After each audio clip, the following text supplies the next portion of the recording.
Satan ne veut pas que tu regardes cette vidéo. Il connaît ces 7 vérités et il fait tout pour que tu les ignores. Mais aujourd'hui, je vais te révéler ce qu'il ne veut pas que tu saches. Reste bien jusqu'à la fin, car la 7e chose est la plus dangereuse. Prie avec moi à la fin et écris en commentaire « Je refuse que Satan détruise ma vie ». Iftar. Premier, ignorer la parole de Dieu, le piège mortel de Satan. Pourquoi c'est si dangereux? Ne pas lire la Bible, c'est comme partir en guerre sans armes. Imagine un soldat qui entre sur un champ de bataille sans fusil, sans bouclier, sans entraînement. C'est une cible facile pour l'ennemi. C'est exactement ce que Satan veut, que tu restes dans l'ignorance. Ignorer la parole de Dieu, c'est comme signer un pacte d'impuissance spirituelle. Sans la Bible, tu ne peux pas reconnaître les mensonges du diable. Sans la Bible, tu n'as pas de promesses à proclamer dans ta vie. Sans la Bible, ta foi ne grandit pas. Hébreux 4,12 nous dit que la parole de Dieu est vivante et efficace, plus tranchante qu'une épée à double tranchant. Mais si tu ne la lis pas, elle ne peut pas agir dans ta vie. Exemple biblique, comment Jésus a vaincu Satan grâce à la parole. Satan est rusé. Il a même tenté d'utiliser la Bible contre Jésus. Dans Matthieu 4, 1 à 11, quand Jésus était dans le désert, le diable est venu lui proposer 3 tentations. 1. Transformer les pierres en pain. 2. Se jeter du haut du temple pour voir si Dieu le sauverait. 3. Se prosterner devant Satan en échange du monde entier. Mais Jésus a répondu à chaque fois avec la parole de Dieu. Il est écrit « L'homme ne vivra pas de pain seulement, mais de toute parole qui sort de la bouche de Dieu. » Il est écrit « Tu ne tenteras pas le Seigneur ton Dieu. » Il est écrit « Tu adoreras le Seigneur ton Dieu et tu le serviras lui seul. » Jésus a combattu le diable avec la parole. Et si lui l'a fait, nous devons le faire aussi. Mais si tu ne lis jamais la Bible, comment pourras-tu répondre aux attaques de l'ennemi? Témoignage, le piège du faux évangile. L'histoire de Marc était chrétien, mais il ne lisait jamais la Bible. Il écoutait juste les prédications du dimanche et suivait ce que les autres disaient. Un jour, un faux prophète est venu dans son église et a commencé à prêcher un évangile totalement déformé. Il disait « Si tu veux être béni, donne tout ton argent à l'église. Si tu es malade, c'est parce que tu n'as pas assez de foi. Dieu ne punit jamais le péché, tu peux vivre comme tu veux. » Beaucoup de gens ont cru à ces mensonges, y compris Marc. Il a commencé à donner tout son argent, pensant que cela allait acheter les bénédictions de Dieu. Il a aussi accepté des compromis dans sa vie, pensant que le péché n'avait plus d'importance. Jusqu'au jour où un frère en Christ l'a confronté avec la Bible. Quand il a lu les Écritures, il a compris qu'il avait été manipulé. Jésus a chassé les marchands du temple. Matthieu 20 et 1,12. L'argent ne peut pas acheter les bénédictions de Dieu. Paul a averti contre les faux enseignants. 2 Timothée 4, 3 à 4. Romains 6, 23 dit clairement que le salaire du péché c'est la mort. Marc a réalisé qu'il s'était trompé simplement parce qu'il ne connaissait pas la parole. Combien de personnes aujourd'hui tombent dans les pièges de Satan à cause de leur ignorance biblique? Comment éviter ce piège? 1. Lis la Bible chaque jour, même si c'est juste un chapitre par jour. Commence quelque part. Un chrétien qui ne lit pas sa Bible est un chrétien en danger. 2. Médite-la et applique-la. La Bible n'est pas juste un livre d'histoire, c'est un manuel de vie. 3. Déclare la parole dans tes prières. Si tu déclares la parole de Dieu, l'ennemi tremble. Par exemple, si tu fais face à l'angoisse, déclare « Je ne mourrai pas, mais je vivrai et je raconterai les œuvres de l'Éternel. » Psaume 118, 17. Dieu ne m'a pas donné un esprit de peur, mais de force, d'amour et de sagesse. 2 Timothée 1, 7. À chaque problème, il y a un verset. Conclusion, veux-tu être un chrétien puissant? Lis la Bible, imagine 2 soldats. L'un a une épée tranchante et aiguisée, l'autre a une épée rouillée et cassée. Lequel gagnera le combat? Si tu veux être victorieux, arme-toi de la parole de Dieu. Écris en commentaire « Je refuse d'ignorer la parole de Dieu ». Deuxième, tolérer le péché dans ta vie. L'ouverture à Satan. Pourquoi c'est si dangereux? Le péché, c'est comme une porte ouverte pour Satan. Plus tu tolères le péché, plus tu lui donnes accès à ta vie. Imagine ta maison, si tu laisses la porte grande ouverte, des voleurs peuvent entrer et voler tout ce que tu as. C'est exactement ce que fait le péché. Chaque compromis ouvre une porte au diable, chaque péché non confessé donne une légalité à l'ennemi. Plus tu restes dans le péché, plus Satan gagne du terrain. Éphésiens 4, 27 dit « Ne donnez pas accès au diable, mais si tu tolères le péché dans ta vie, tu lui donnes accès. » Exemple biblique, Samson, l'homme puissant qui a été détruit par un compromis. Samson était rempli d'une force surnaturelle, choisie par Dieu pour délivrer Israël. Mais il avait une faiblesse, il aimait les femmes étrangères. Dieu lui avait interdit d'aller avec des femmes païennes, mais il a choisi d'ignorer l'avertissement. D'abord, il commence à flirter avec des femmes ennemies. Ensuite, il tombe amoureux de Dalila qui veut sa destruction. Enfin, il lui révèle son secret et il perd tout. Résultat, il est capturé par ses ennemis. Il est enchaîné comme un esclave. Ses yeux sont crevés, le péché l'a détruit. Tout a commencé par un petit compromis. Quand tu tolères le péché dans ta vie, il finit par te détruire.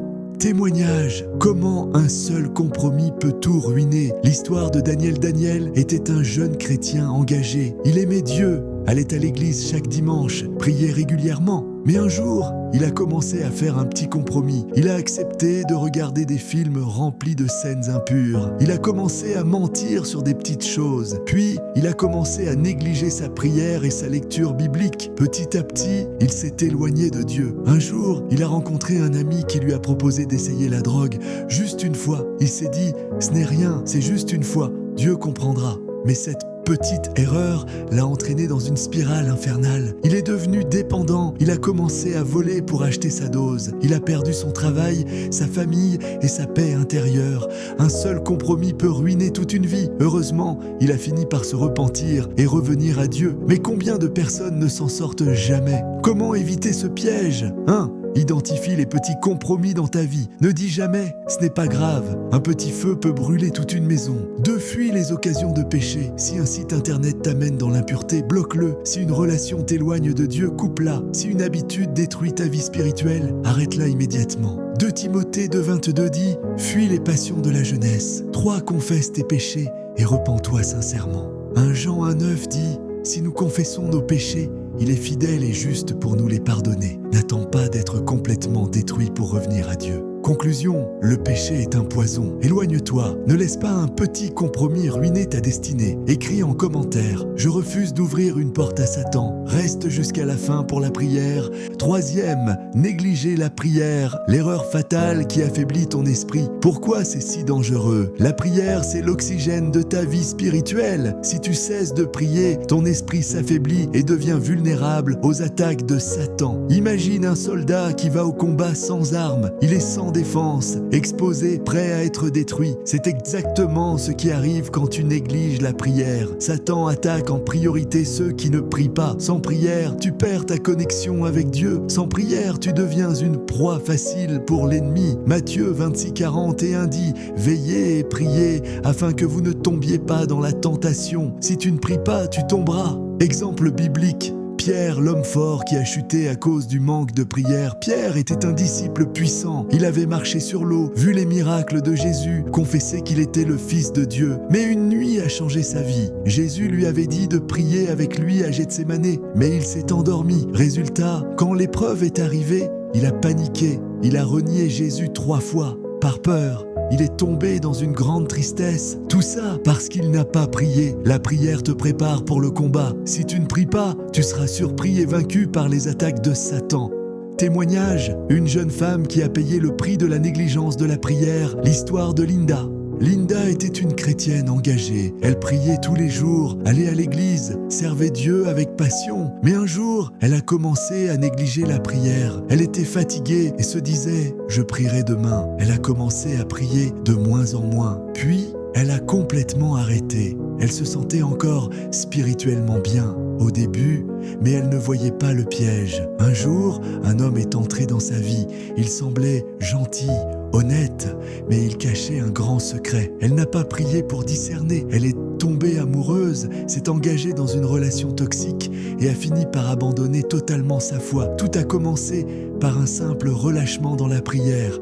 Comment éviter ce piège? Fais de la prière une priorité. Fixe un moment précis chaque jour pour prier. Ne dis jamais « je prierai plus tard ». 2. Apprends à prier avec puissance. Ne fais pas juste des prières répétitives.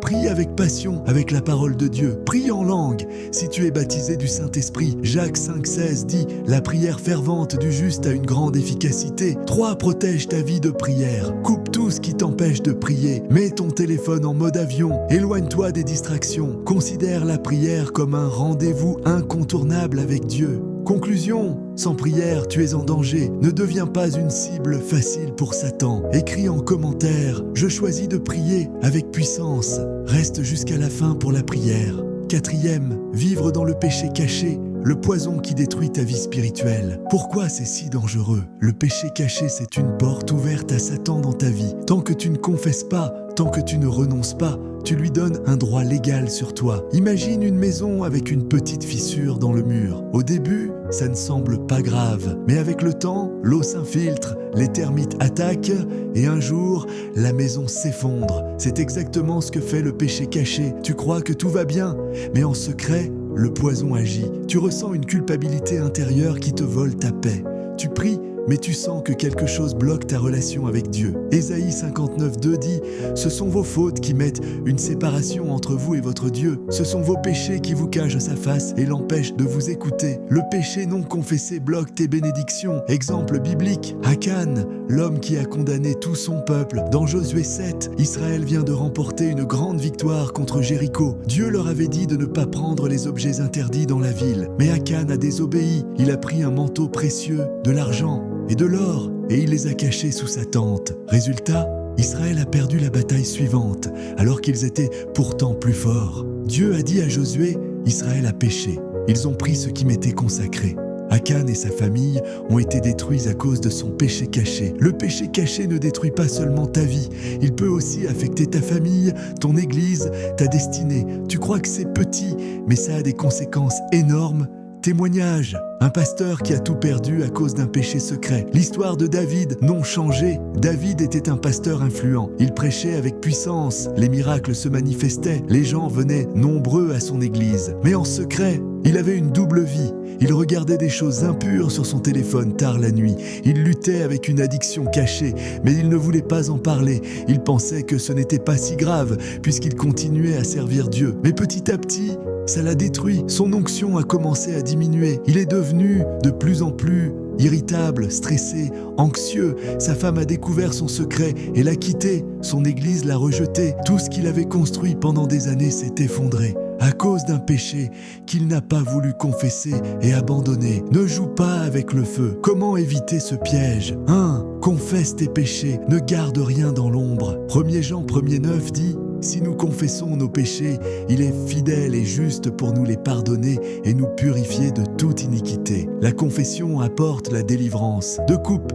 définitivement avec le péché. Ne joue pas avec la tentation. Ne dis pas juste une dernière fois. Brise cette chaîne dès maintenant. Romains 6:12 dit que le péché ne règne donc point dans votre corps mortel et n'obéissez pas à ses convoitises. 3. Entoure-toi de personnes qui marchent dans la sainteté. Si tu fréquentes des gens qui vivent dans le compromis, tu tomberas. Marche avec des chrétiens engagés qui te pousseront vers Dieu. Proverbe 27:17 dit « Le fer aiguise le fer et un homme aiguise le visage de son ami. » Conclusion, ne laisse aucun péché caché détruire ta vie. Ne sois pas comme Akan ou comme David qui ont tout perdu à cause d'un péché non confessé. Écris en commentaire, je choisis la sainteté. Reste jusqu'à la fin pour la prière. 5e, négliger la prière. La plus grande faiblesse que Satan exploite. Pourquoi c'est un piège mortel? La prière est ton arme la plus puissante. C'est comme l'oxygène de ta vie spirituelle. Mais Satan fait tout pour que tu la négliges. Il va te distraire avec le travail, les réseaux sociaux, les soucis de la vie. Il va te faire croire que tu es trop fatigué pour prier. Il va mettre en toi un sentiment de paresse spirituelle. Résultat, ta foi devient faible. Tu perds ta sensibilité à la voix de Dieu. Tu deviens vulnérable aux attaques de l'ennemi. Matthieu 26:41. Veillez et priez afin que vous ne tombiez pas en tentation. L'esprit est bien disposé, mais la chair est faible. Si tu ne pries pas, tu es une cible facile pour Satan. Exemple biblique, Samson, l'homme fort qui est tombé parce qu'il a négligé sa relation avec Dieu. Tu connais sûrement Samson, cet homme doté d'une force surhumaine. Il pouvait tuer 1000 hommes avec une seule mâchoire d'âne. Personne ne pouvait l'arrêter, mais il avait une faiblesse. Il ne prenait pas sa relation avec Dieu au sérieux. Il ne priait pas assez. Il ne passait pas du temps avec Dieu. Résultat, Dalila l'a séduit et l'a trahi. Il a perdu son secret. Sa force venait de sa consécration à Dieu. Il s'est réveillé un jour et l'Esprit de Dieu l'avait quitté. Sans la prière, tu deviens comme Samson sans sa force. Tu crois que tu es fort, mais tu es en danger. Satan cherche à t'endormir spirituellement, comme Dalila l'a fait avec Samson. Témoignage, une femme qui a perdu tout contrôle sur sa vie parce qu'elle ne priait plus. L'histoire de Sophie, non changée. Sophie était une chrétienne engagée. Elle servait dans l'église, elle aimait Dieu. Mais un jour, elle a commencé à négliger sa prière. Elle était fatiguée après le travail. Elle se disait « je prierai demain ». Petit à petit, elle ne lisait plus la Bible, elle ne sentait plus la présence de Dieu. Un jour, elle a commencé à ressentir des attaques spirituelles. Elle faisait des cauchemars terrifiants chaque nuit. Elle se sentait oppressée, comme si quelqu'un l'étouffait. Elle avait des pensées négatives, de la peur, du stress. Elle ne comprenait pas ce qui se passait. Jusqu'à ce qu'un homme de Dieu lui dise « Tu as arrêté de prier, c'est pourquoi l'ennemi a trouvé une porte ouverte dans ta vie. » Dès qu'elle a repris la prière sérieusement, tout a changé. Les cauchemars ont disparu. Elle a retrouvé la paix. Elle a commencé à entendre Dieu à nouveau. La prière l'a sauvée. Comment éviter ce piège? Fixe-toi un temps de prière quotidien. Ne laisse aucune excuse t'arrêter, que ce soit 10 minutes ou 1 heure, mais sois discipliné. Luc 18:1, Jésus leur dit une parabole pour montrer qu'il faut toujours prier et ne point se relâcher. Sois stratégique dans ta prière. Ne prie pas seulement quand tout va mal. Prie le matin pour consacrer ta journée. Prie le soir pour être en paix. Prie avec des versets bibliques, car la parole de Dieu est une arme. Éphésiens 6:18. Priez en tout temps par l'Esprit, avec toutes sortes de prières et de supplications. 3. Entoure-toi de personnes qui prient. Si tes amis ne prient pas, tu seras influencé. Rejoins un groupe de prière. Va à l'église, ne sois pas un chrétien isolé. Matthieu 18:20. Car là où 2 ou 3 sont assemblés en mon nom, je suis au milieu d'eux. Conclusion, la prière est ta meilleure défense. Satan veut t'éloigner de la prière car il sait que c'est ton arme la plus puissante. Écris en commentaire, je choisis de prier chaque jour. Ne pars pas, reste jusqu'à la fin pour la prière. 6e, tolérer le péché dans ta vie. La porte d'entrée de Satan. Pourquoi c'est un piège mortel? Le péché est comme une fissure dans un mur. Si tu laisses une fissure, l'ennemi peut entrer. Si tu tolères un petit péché, il finira par grandir et détruire ta vie. Satan ne cherche pas que tu sois un grand criminel. Il veut juste une petite porte d'entrée. Éphésiens 4:20-17. Ne donnez pas accès au diable. Chaque fois que tu tolères un péché, tu donnes un droit légal à Satan d'entrer dans ta vie.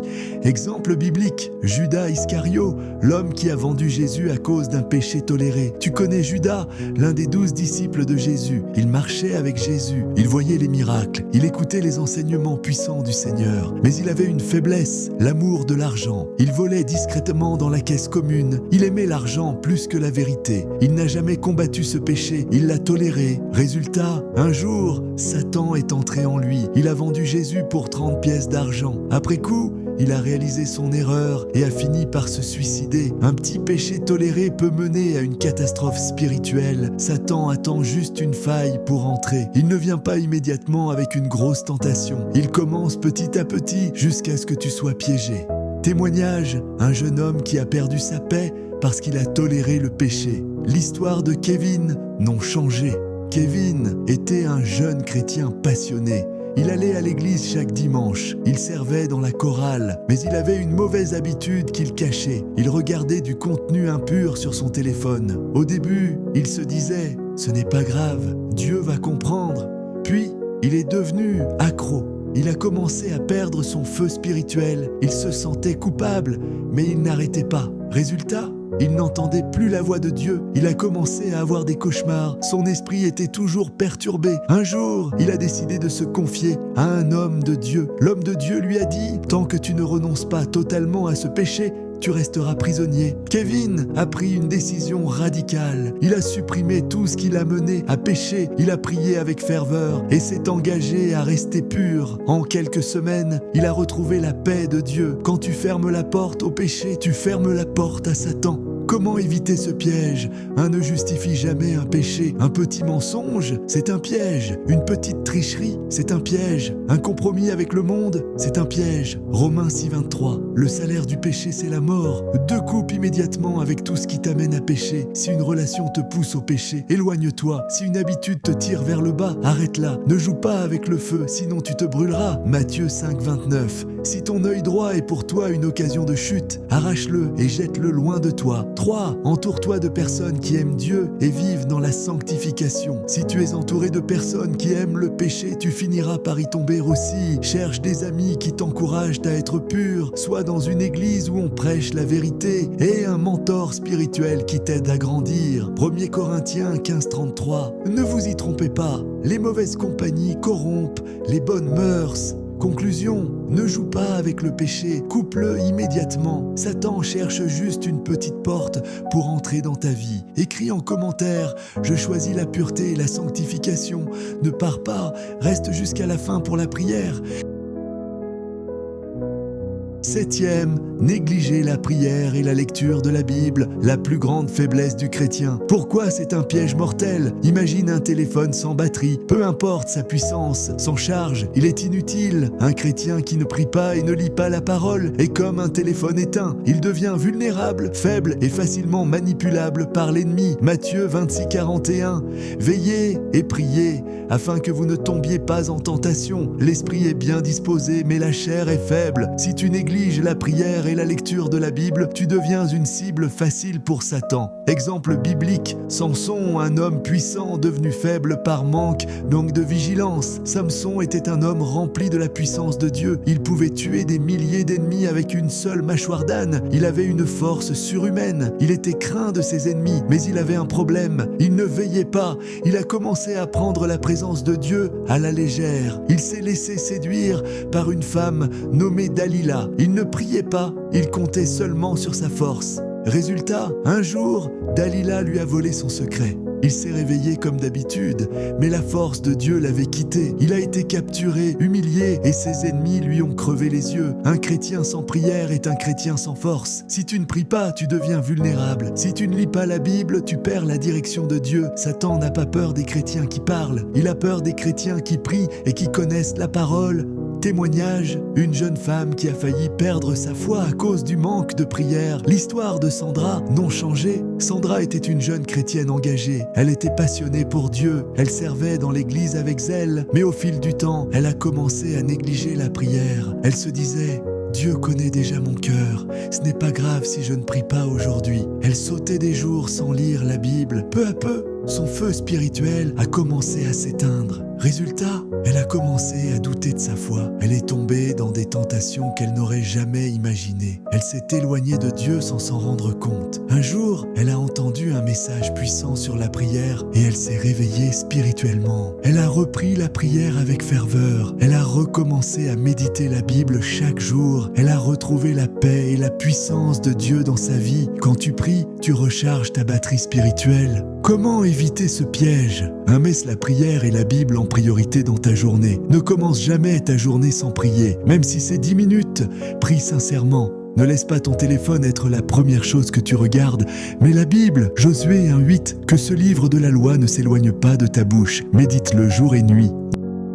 2 faits de la prière, un style de vie. Ne te limite pas à prier seulement le matin ou le soir. Parle à Dieu tout au long de la journée. Chante des louanges même en marchant ou en travaillant. 1 Thessaloniciens 5:17, priez sans cesse. 3. Lis la Bible comme une lettre d'amour de Dieu pour toi. Ne lis pas seulement la Bible comme une obligation. Lis-la comme un guide pour ta vie. Cherche à comprendre et applique ce que tu lis. Psaume 119, 105. Ta parole est une lampe à mes pieds et une lumière sur mon sentier. Conclusion, si tu veux la victoire, sois un guerrier dans la prière. Satan a peur des chrétiens qui prient et qui méditent la parole. Écris en commentaire, je choisis de prier et de lire la parole chaque jour. Maintenant, on va prier ensemble et écrire en commentaire, je refuse que Satan détruise ma vie.